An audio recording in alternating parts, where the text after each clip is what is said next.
L'adolescence, l'ennui et l'écran, ça nous fait tout de suite associer d'abord à des angoisses parentales, de voir leurs adolescents peut-être dans des comportements qui juste des comportements de fuite du monde social, la fuite des relations humaines, la fuite des temps de socialisation, c'est-à-dire de la rencontre avec un autre que soi-même, différent.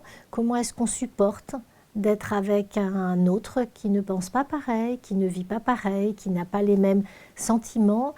Et finalement, en effet, on entend bien comment les parents peuvent être inquiets que l'écran vienne occuper une place. C'est un petit peu comme si l'adolescent était là dans un ennui, mais l'ennui du côté du spleen, du côté d'une espèce de mélancolie, quelque chose qui est un vide abyssal qui ne se remplit jamais et qui va uniquement se remplir par une succession d'images, qui sont d'ailleurs des successions d'images qui finalement perdent même un sens, c'est dans le non-sens.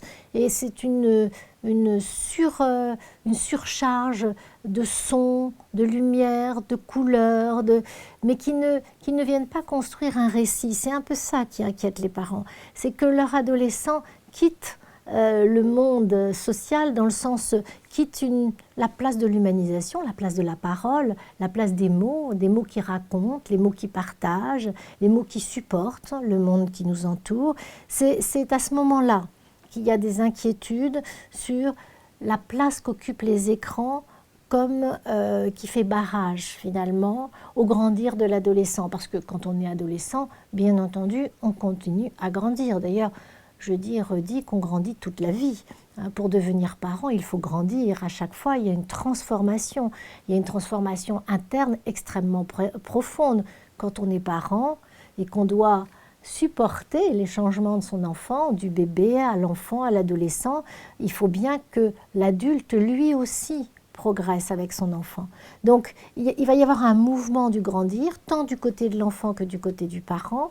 Et le parent confronté à son adolescent qui s'ennuie et qui ne peut pas s'occuper par lui-même, si ce n'est en se remplissant, ça vient naturellement le projeter dans « mais qu'est-ce qui va devenir ?» Dans le sens, il ne peut rien faire, mais c'est aussi, il ne peut rien penser. C'est l'angoisse qui est bien sûr en arrière-plan du parent. Alors oui, les écrans demandent bien entendu qu'il y ait un juste milieu dans l'utilisation des écrans, une juste distance. Il y a des tas d'adolescents qui savent parfaitement jouer avec leurs jeux vidéo et ils savent aussi s'en détacher pour aller en parler avec d'autres, pour aller même en créer, pour aller même en inventer. Il y a des adolescents que ça rend créatifs.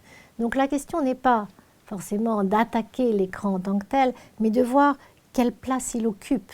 On pourrait dire la même chose de la tétine. Quelle place elle occupe?